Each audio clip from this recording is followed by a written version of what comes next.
in March of 2020, just prior to the door opening on the nationwide pandemic the worldwide pandemic that has so influenced our lives since, we were anticipating a gun violence conference here at Grace. It was a conference that was going to be headlined and keynoted by the Reverend Jim Atwood, who was a former pastor at Grace and a passionate advocate of anti-gun violence. Excuse me, I'm rustling with my mask. We were unable to hold that conference. It was canceled by the events that unfolded. And then, with great sadness, we received news of Reverend Atwood's passing later that year from COVID. It's important to us that the conference take place nonetheless, and so we revamped and reworked and designed instead an online conference that was to be in Reverend Atwood's honor.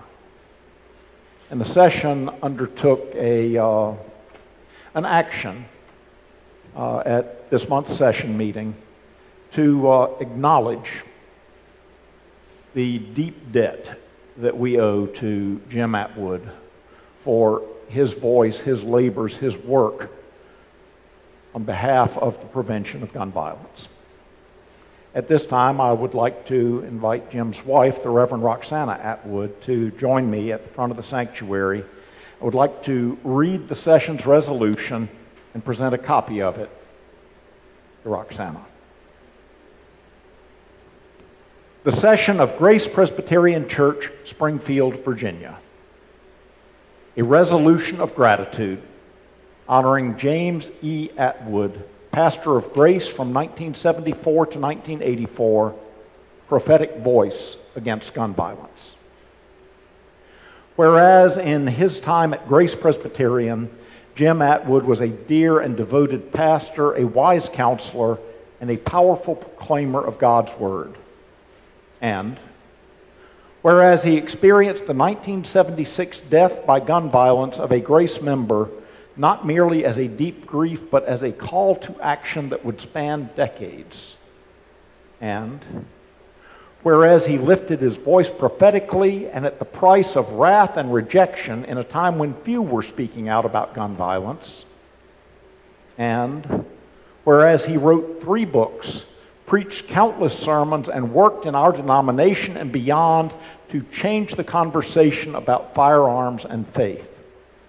And whereas he explored and exposed the relationship between gun violence, income inequality, and racial injustice, demonstrating that where there is no justice, there is no peace. And whereas he refused to be a bystander and sowed seeds of Christian action and activism that bear fruit at Grace even today. And whereas he has now cast his mantle across the shoulders of other courageous advocates who will carry on the work of peace and justice. Therefore be it resolved that the session of Grace Presbyterian Church gives thanks to God for the ministry and advocacy of Jim Atwood, acknowledging that even those of us who did not know him personally stand upon his shoulders. And be it further resolved that this resolution be entered into the session's minutes at Grace Presbyterian Church of Springfield, Virginia, and that a copy of this resolution be properly prepared and presented to Reverend Atwood's family. Roxana, words can't express the depth and the value of Jim's ministry, but our congregation holds it dear, and we want you to know that. And I have for you a copy of the resolution that we would like to share with you, and we will enter it in our formal minutes as a mark of great honor and appreciation. You've asked for just a moment to have a word with the congregation, so may I give you the microphone of power. It is on. You know, coming to Grace is sort of like coming home. And our family was blessed to be a part of this congregation for a number of years. And you and Katie are blessed to be pastors here.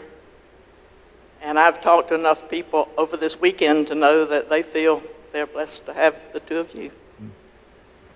I want to thank you and the session. And I want to thank the congregation for this honor. I thank you on behalf of Jim and on behalf of our family. I want to thank you and tell you how much you meant to him. As you said, he was invited to come 2 years ago, and he was thrilled with that invitation and then deeply disappointed when it had to be canceled. He wanted to come not only to share with you this wealth of information he had about gun violence and preventing it, but he also wanted to come and thank you. Because way back then, I guess 40-some years ago, he was one of the lone voices in this country who was speaking to this issue and working on it. And there were those in this congregation who even then were with him, who supported him and encouraged him, who made it possible for him to start that work.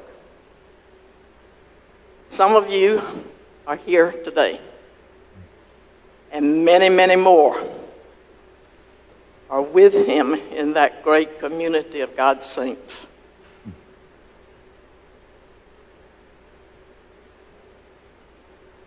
What I admired most about Jim's work was his persistence.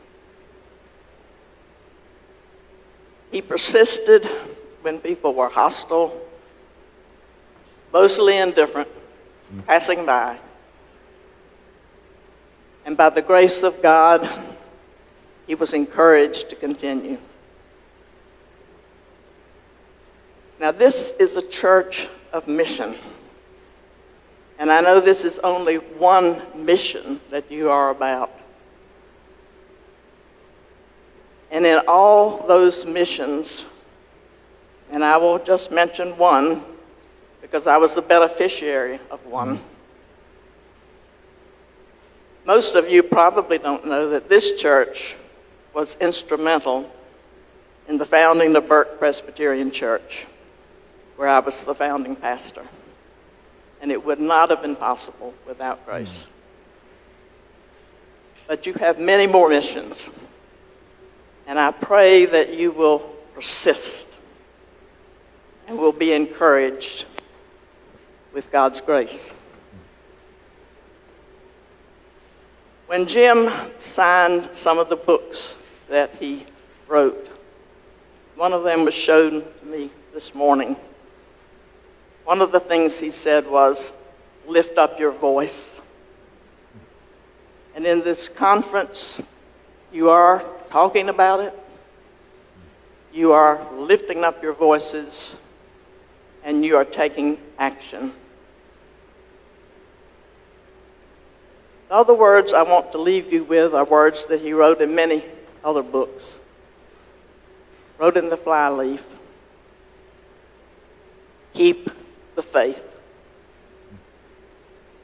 And I want to remind you this morning that that's what it's all about the grace of God and God's presence. Keep the faith. Keep the faith. Keep the faith. Thank you. Thank you.